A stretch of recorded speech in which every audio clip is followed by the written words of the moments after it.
Masya Allah. Dalam video kali ini, Ustadz Khalid Basalamah menceritakan kepada kita semua sebuah kisah nyata yang terjadi di zaman Sultan Murad. Kisah seorang hamba yang soleh yang dikatakan sebagai seorang pezina dan pemabuk. Bagaimana kisahnya? Mari kita saksikan video ini. Mudah-mudahan bisa menambah keimanan kepada Allah Subhanahu wa taala dan bisa memberikan inspirasi dan motivasi kebaikan buat kita semuanya. Selamat menyaksikan. Barakallahu fikum. Sultan Murad, sultan yang masyhur ya.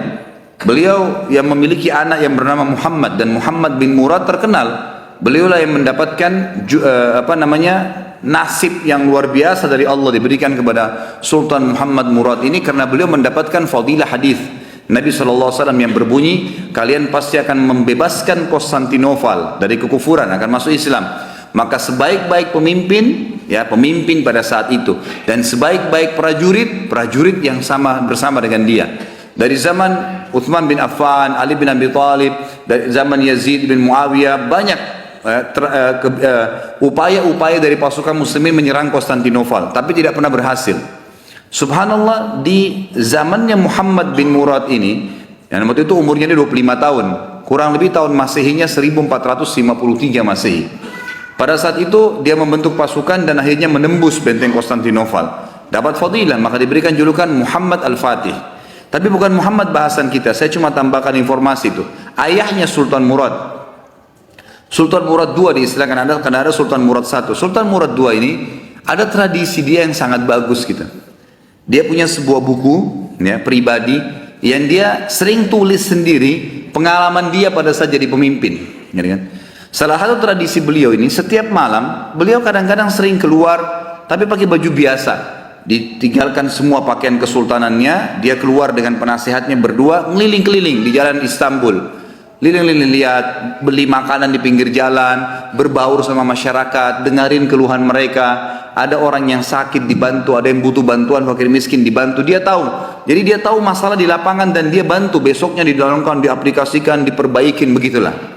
Satu malam, dalam salah satu bukunya, dalam satu lembaran buku sejarah hidupnya, beliau bilang, satu malam saya nggak bisa tidur.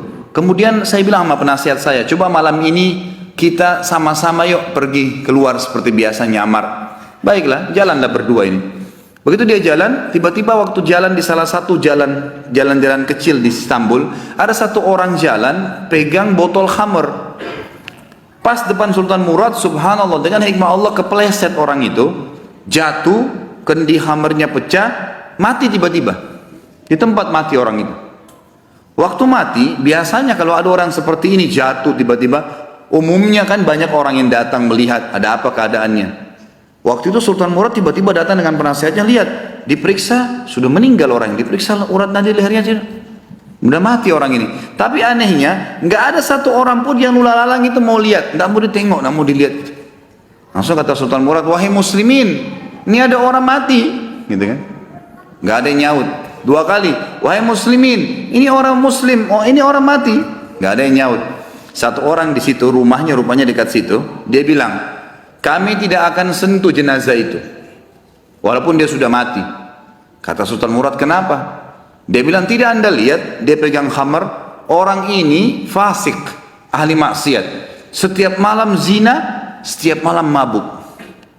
Kami nggak mau sentuh jenazahnya, kami nggak mau.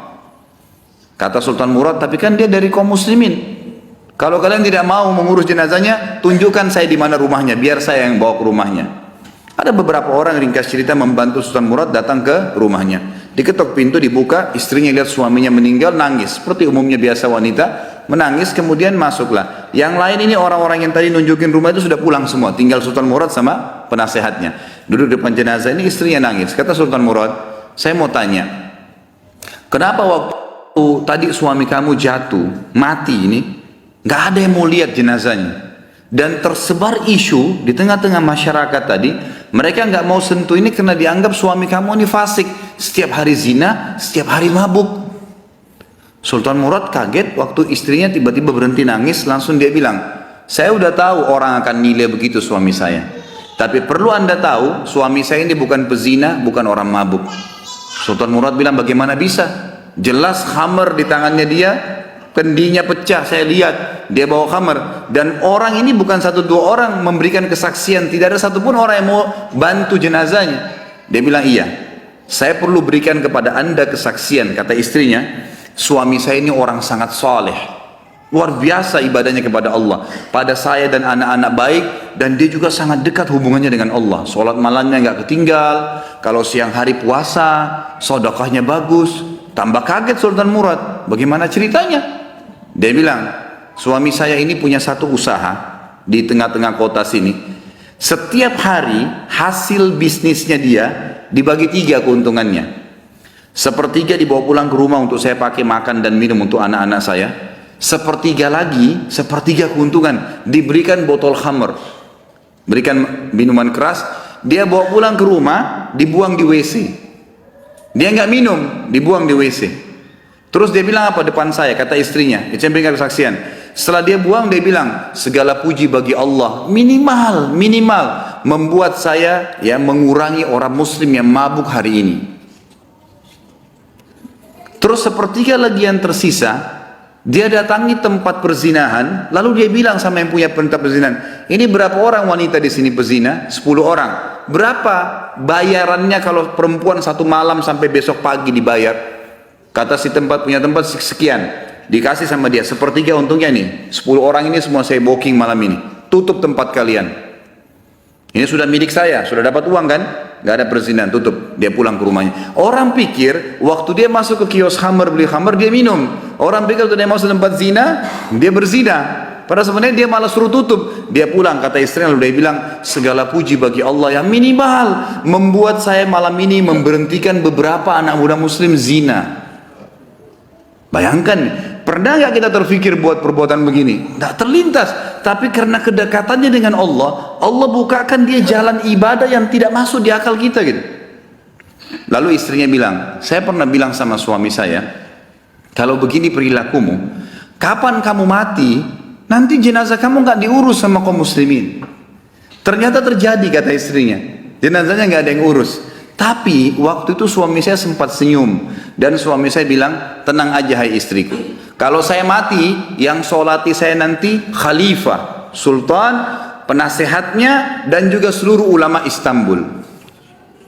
Sultan Murad waktu itu menangis, lalu mengatakan, suamimu benar, saya Sultan Murad, khalifah muslimin, saya akan urus jenazah suamimu. Saya akan, sama ini penasehat saya akan sholati, dan saya akan undang seluruh ulama di Istanbul untuk mensolatinya.